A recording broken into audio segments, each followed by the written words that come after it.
Where can you absolutely not imagine God being at work? I mean it. Maybe it's a place, maybe it's a person. And I'm not asking you to answer with your head, because if you answer with your head, we're going to say, well, God's at work everywhere. We all know that. No, answer with your heart. In your heart of hearts, where is the absolute place that you just cannot imagine God being at work?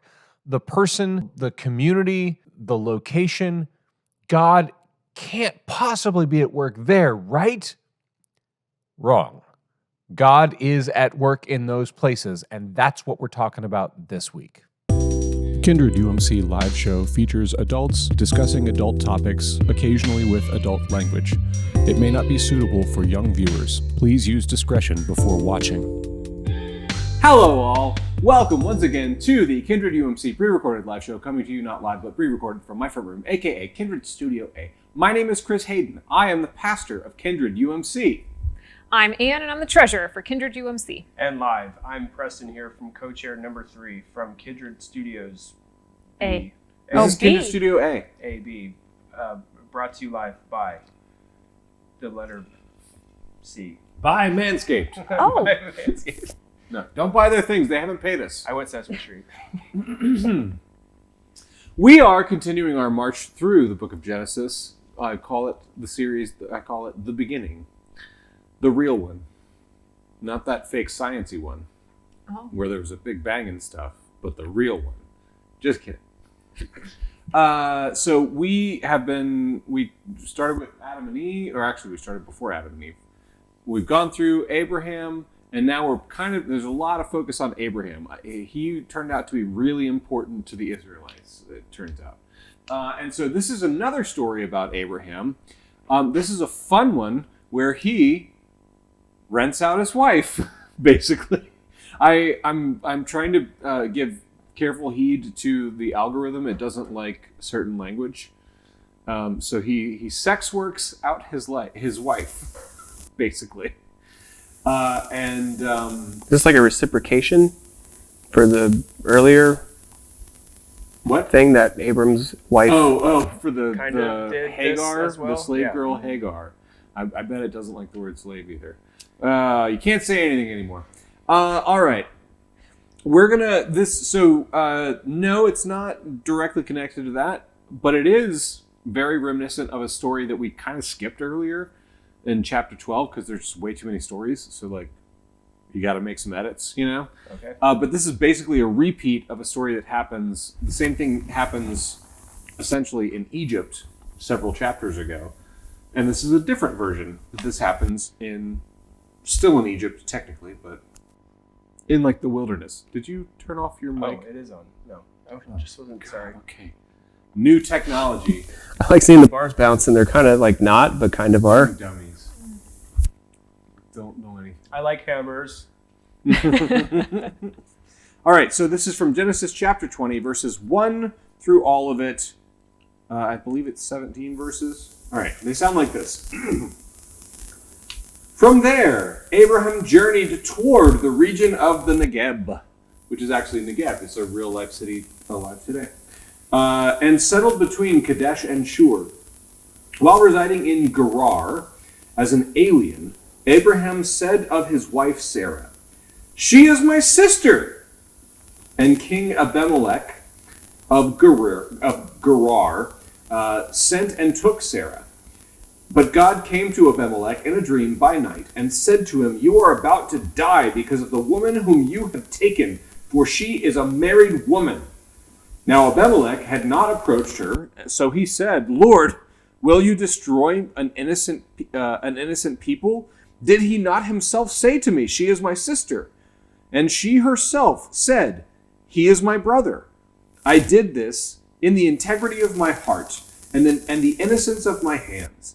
Then God said to him in the dream, "Yes, I know that you did this in the integrity of your heart. Furthermore, it was I who kept you from sinning against me. Therefore, I did not let you touch her. Now then, return the man's wife, for he is a prophet, and he will pray for you, and you shall live. But if you do not restore her, know that you shall surely die, you and all that are yours." All right, let's stop there. Yeah. let's stop there and just sum up. What have you heard so far? So we're talking about Abraham and Sarah.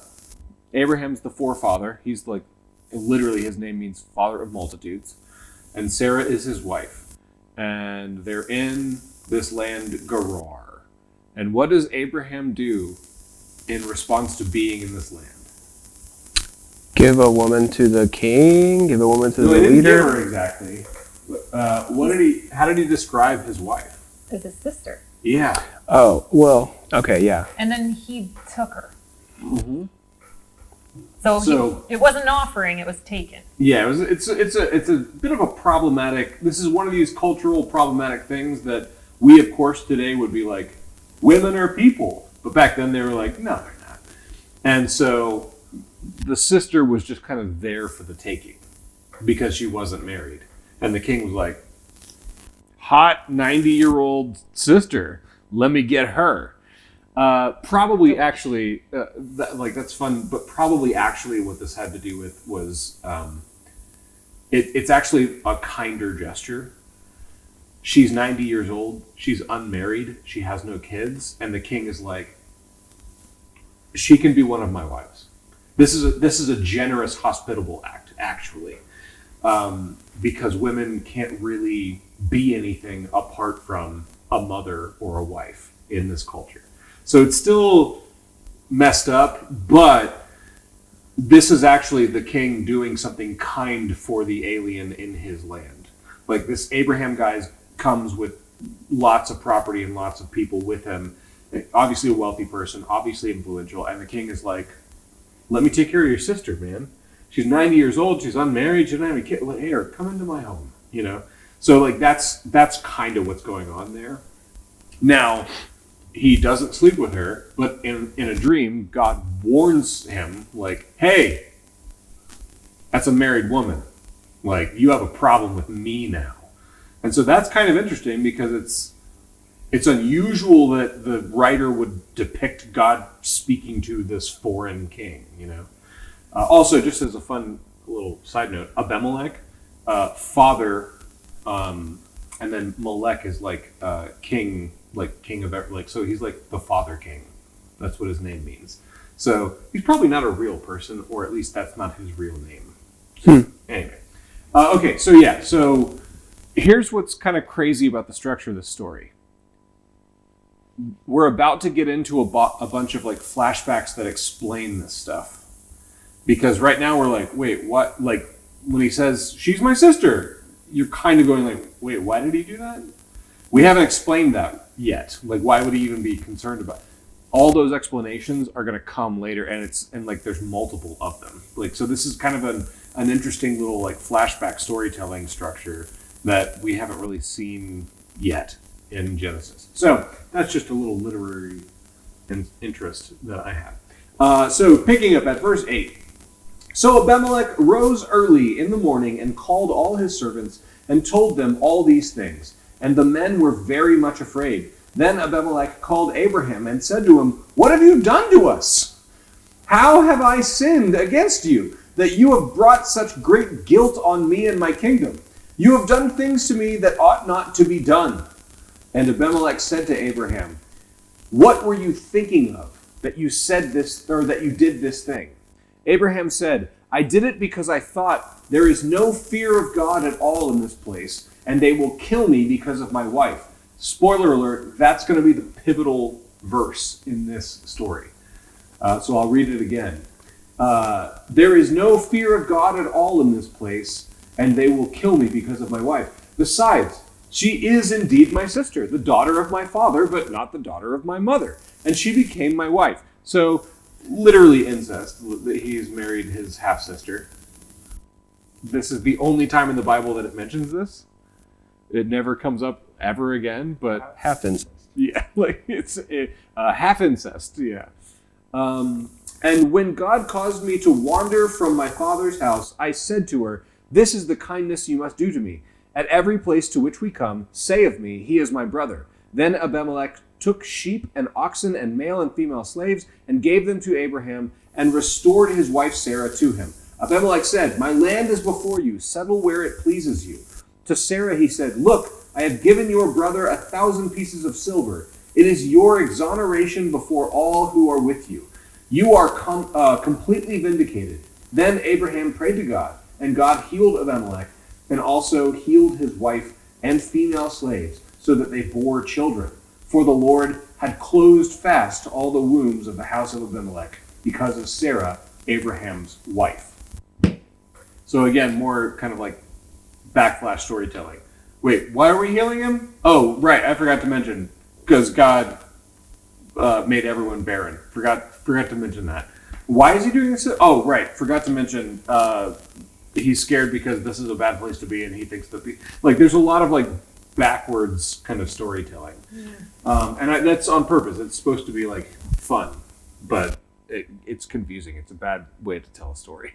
Or was this like a compendium of stories that was one before? So now we're calling back to something that maybe is not in Genesis? So probably what was happening was, because this is very similar to Genesis 12 is where it happens, a similar story in Egypt. Probably this is one story that was part of the folklore, and then it kind of split off into two stories. And then remember, Genesis is edited, not written. It's taking all kinds of stories, and the person who finally put it on parchment was pulling all of these different stories and like kind of crowbarring some stories into place. And so like this probably is the same story as the Egypt story, and probably I wouldn't say probably, but may not have had anything to do with Abraham. It just might have been another story that was like in the ether. And then the writer of Genesis is trying to like make it all make sense in a narrative structure and include all of these different folklore stories that people would have heard around campfires and at temple and all these types of things. So Abimelech could 100% be just a title or like a pronoun for a something that was.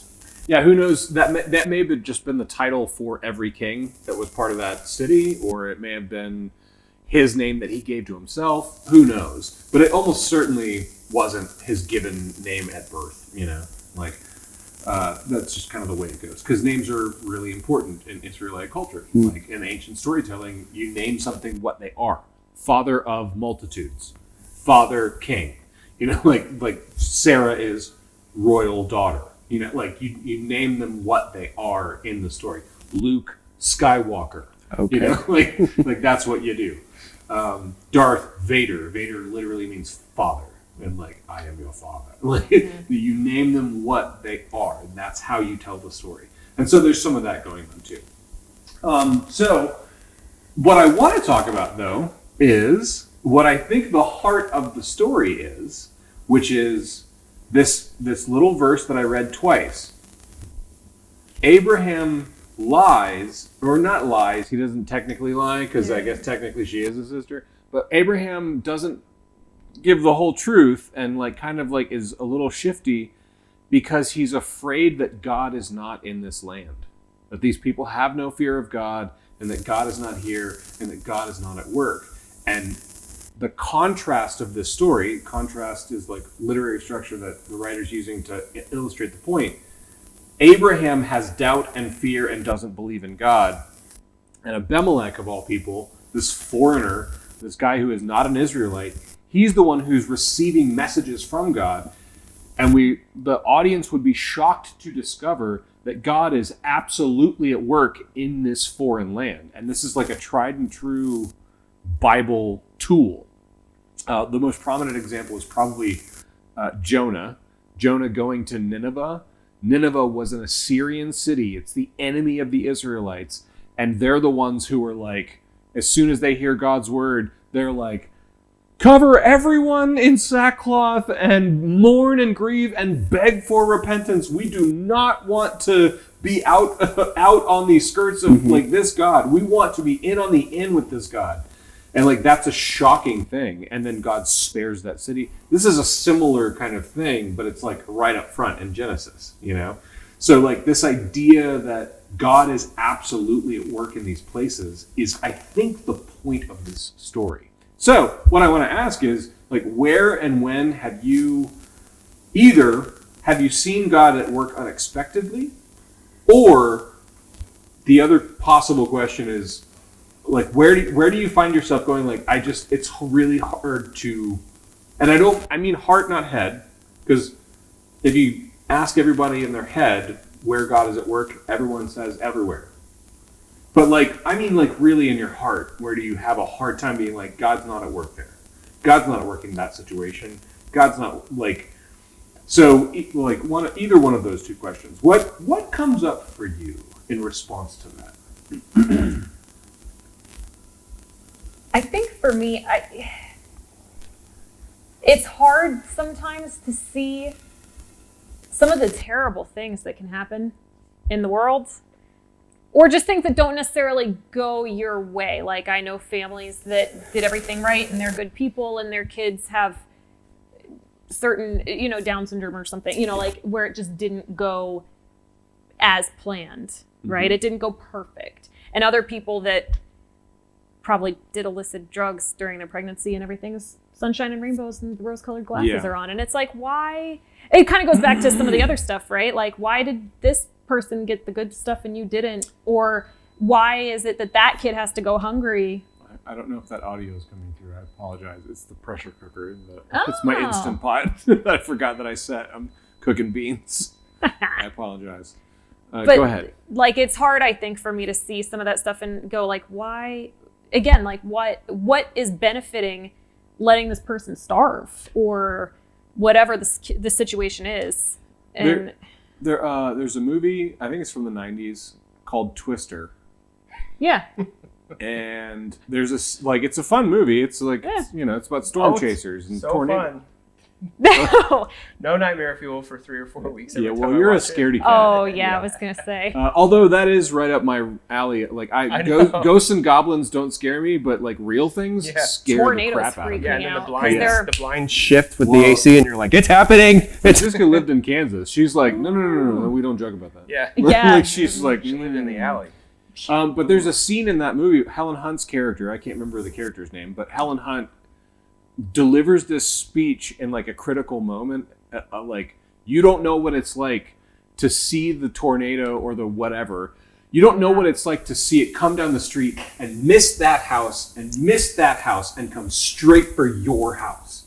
And, like, there's an element of that, like, with, like, it's just on my mind a lot. I kind of hate to bring it up because it's a private thing, but, like, we just had someone we all know, like, die at a very young age of cancer, and it's like, that's what it feels like miss that house and come right for your fucking house. Sorry, I'm not supposed to swear on these, but, like, that is what it feels like. Like, and it is hard to, like, how is God at work in that? How is God there, And the only thing that I've been able to kind of wrap my head around with it, so I used to work in the vet hospitals and whatnot, right? So I was basically the nurse. And we had cases where you go in and you talk to the client about what you're going to do next and everything. This is the best plan that we can come up for you. And some people just, maybe they didn't like how I spoke. Maybe I remind them of somebody they didn't know or trust. Like, something was off. And I was like, look, if you don't trust me. You look just like the girl in high school who used to make fun of me. Yeah, that rude individual that almost came right out. The DS says you guys are allowed to cuss if you want. I'm just not. Yes. But it was one of those situations where all the time I'd have to be like, look, if you don't trust me, then, like, we can't do this. Because, like, I can't, it's not going to go well. No matter what I do, I can do everything perfect, and you're going to be determined that this is not okay. And I think that's the best, like, human analogy I can have to, like, trying to wrap my head around. I'm like, I guess I have to trust you, because, like, if I don't trust you, what am I supposed to do? What else? Like, who else is there? So you got to do it. That's right. I need you to do it because I can't, and nobody else can. And what's going on, man? Yeah. Yeah. I've prayed several prayers like that. Yeah. Yeah. What about you, Preston? I was going to say in the same vein. There's like a thorough line of, it's like what you learn at 4 being in a church. If you do everything right, everything will go right for you. And then it doesn't. And then, And then, first of all, you can't do everything right. Right. Like, even the first sentence is kind of Yeah. Like, no, you were going to screw it up. Yeah. But told to live up to some kind of standard so that when you're thinking you are, and then gets shot down every Sunday, or however you take it. So I was going to say in like a more grand human scale. So we just had a huge like banking crisis happen, where this it's a little harder to explain, but the bank messed up is how it is. So they lost a whole bunch of deposits and other things, and it's screwed up the economy now, because now banks are going to be even more regulated due to background people not checking their checks and balances and making sure the money is actually there. Yeah, I'm trying to make it like, and I also don't know it 100% either, so I don't want to say the wrong thing. But what I was trying to get to is when the government saves huge businesses, instead of just letting them fail and letting other businesses that are trying their hardest and crossing all their T's and dotting their I's, to watch billions of dollars get funneled into these huge businesses, including like a GMC or like a Wells Fargo or like a... I mean, I understand the functionality of it, that it's necessary, but there is something a little weird about, you can create an entity called a corporation, and that becomes the shield for everyone's terrible choices. Yeah. Like, and so no individuals are held accountable, and not no, like some end up being, but like for the most part, a lot of these people who are actually personally making the decisions are not able to be held to account because of that stuff. Yeah. Like, and that has trickled down to small businesses. You have your like your L Corps now, or like your you're like an LLC. Technically, is the same thing as a corporation for a small business. We're an LLC. Yeah, but to an extent, you only have so much money that can be you throw up into the shield.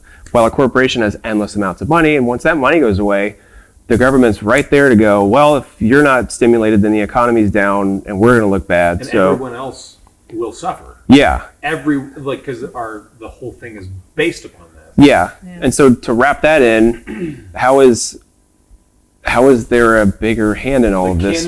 Can God be involved in this somehow? And if you are, then what are you doing? How is this helping when we're just stirring the pot to move the potatoes back to where the potatoes were in the first place, instead of getting rid of the potatoes because no one likes them? Like, get them out. What are we doing here? There's other things that we definitely disagree on. Sorry, a food analogy.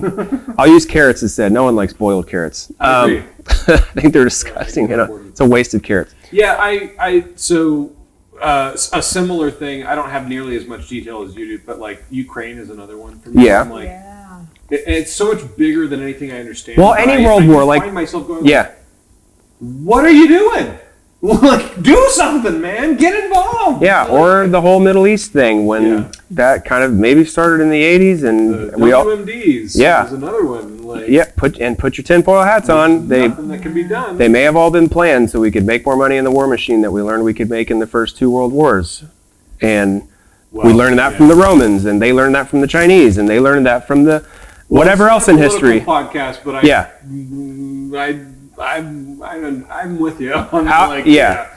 Like, unless it's the failure, how is there a hand in there guiding people to learn? Unless it's the rest of us that are like, I think this is crazy, and maybe we're supposed to learn. So here's I think this is the important lesson out of this particular story.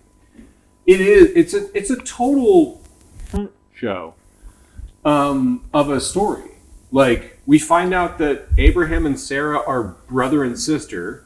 We find out that Abraham has like less faith than this foreign king, and he's the one that like is the prophet. By the way, this is the first and only time that he is referred to as a prophet for some reason. But at the end of it, it still requires his prayer to God to absolve Abimelech and heal the people. And so I know that on the face of that sounds like crazy. Like, what a terrible way to do things. But hear it this way.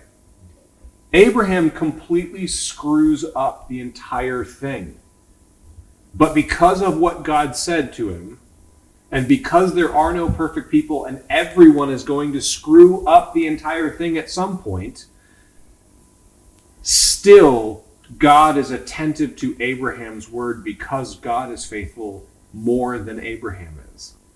Like, Abimelech is faithful more than Abraham is. And even in Abraham's faithlessness, God is faithful. And when Abraham says, forgive these people, heal them, please, on behalf of everything that is good, God acts. And so there is something about the like, hey man, sometimes the place where you can't believe that God is at work is in your own heart and in your own life.